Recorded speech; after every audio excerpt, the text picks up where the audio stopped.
Bismillahirrahmanirrahim. Assalamualaikum warahmatullahi wabarakatuh. Perkenalkan, nama saya Maisaro dari Prodi PGSD kelas RC Universitas Primagraha semester 3. Saya membuat video ini untuk memenuhi tugas kuliah, tugas UTS kuliah di MK Pedagogi. Soal yang pertama yaitu pengertian pedagogik. Pengertian pedagogik. Pedagogik merupakan ilmu yang membahas pendidikan, yaitu ilmu pendidikan anak. Jadi, pedagogik mencoba menjelaskan tentang seluk-beluk pendidikan anak. Menurut saya, pedagogik adalah ilmu yang harus diketahui oleh guru anak atau guru sekolah dasar, karena pedagogik mengajarkan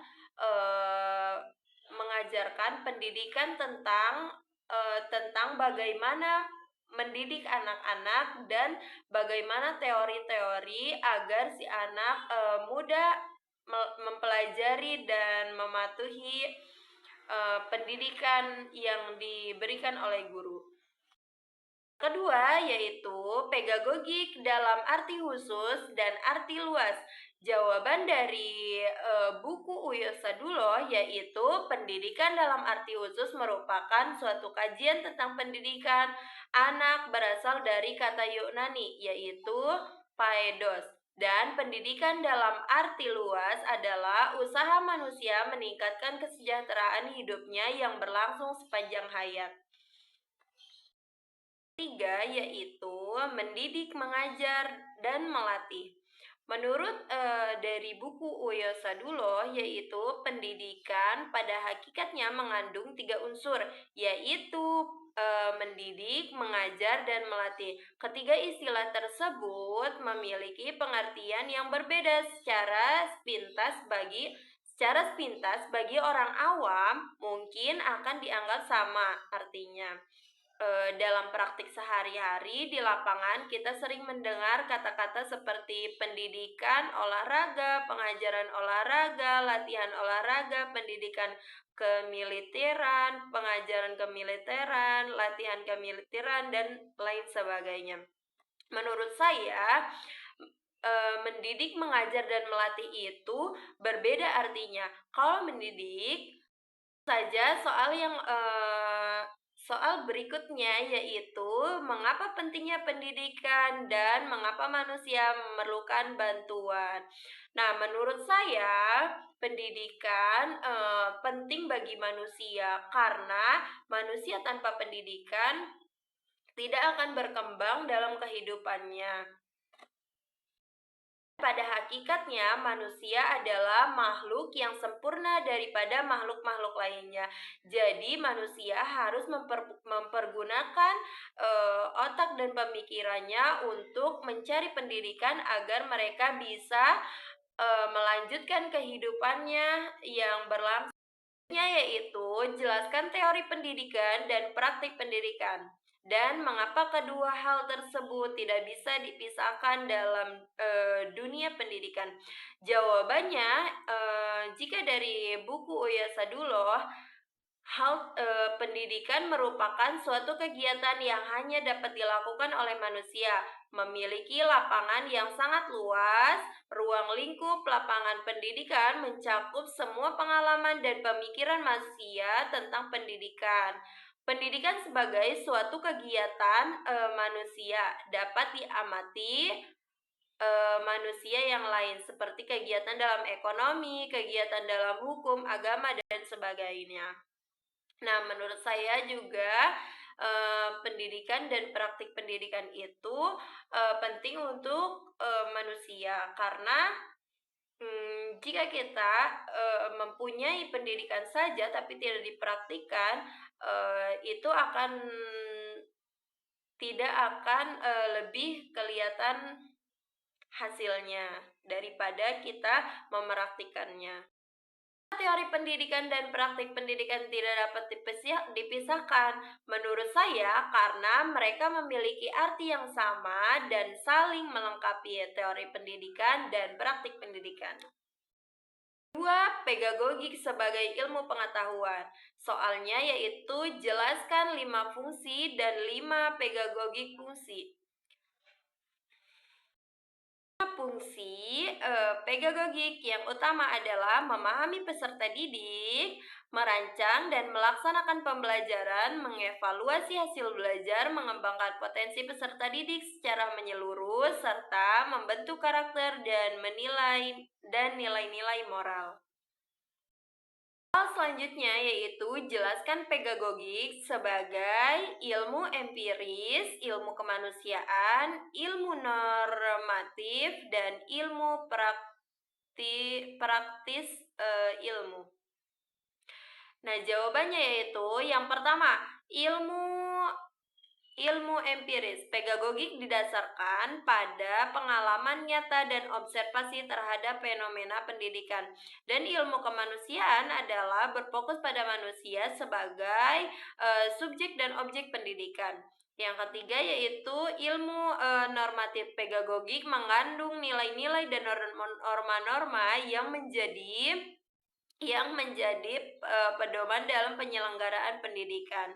Selanjutnya ilmu praktis. Nah, pedagogik bersifat aplikatif, memberikan panduan praktis untuk mendidik dan mengajar, yaitu pedagogik teoris dan pedagogik praktis. Mengapa kedua hal tersebut tidak dapat dipisahkan dalam dunia pendidikan? Apabila hanya pedagogik teori saja yang berjalan, dunia pendidikan ke depannya akan kehilangan arah praktis dan refleksi nyata. Pendidikan akan menjadi kumpulan ide abstrak tanpa kemampuan untuk diimplementasikan secara efektif dan dalam kehidupan sehari-hari atau untuk menyelesaikan masalah pendidikan yang kontrak.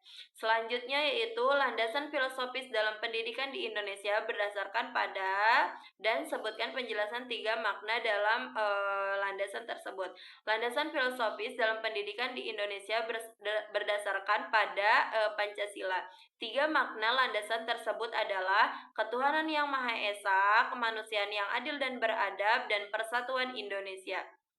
Selanjutnya yaitu jika tidak adanya landasan filosofis dalam pendidikan di Indonesia, maka apa dampaknya bagi anak-anak bangsa kita dan apa yang terjadi? Sebutkan minimal 5 penjelasan.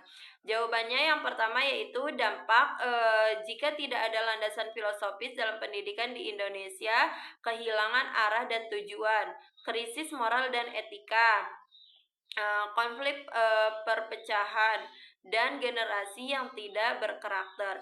Selanjutnya yaitu sebutkan dan jelaskan 5 model belajar siswa.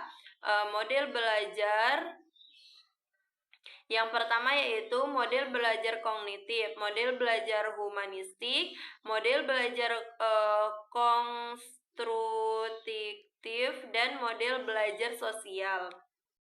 Selanjutnya itu sebutkan dan jelaskan 7 faktor mempengaruhi belajar siswa. Penjelasan berdasarkan pribadi. Nah, menurut saya 7 faktor yang mempengaruhi belajar siswa. Yang pertama minat, perhatian khusus siswa terhadap suatu mata pelajaran atau topik. Yang kedua yaitu kesehatan. Nah, kesehatan juga dapat mempengaruhi belajar siswa. Yang ketiga yaitu metode belajar. Jadi guru juga harus mempersiapkan metode belajar agar metode belajar yang kreatif dan menarik agar siswa dapat fokus belajar dan senang belajar. Selanjutnya yaitu kecerdasan, kemampuan kognitif. Siswa dan memahami mengolah informasi. Yang terakhir yaitu gaya belajar. Nah, jadi referensi siswa yang dapat menerima pembelajaran itu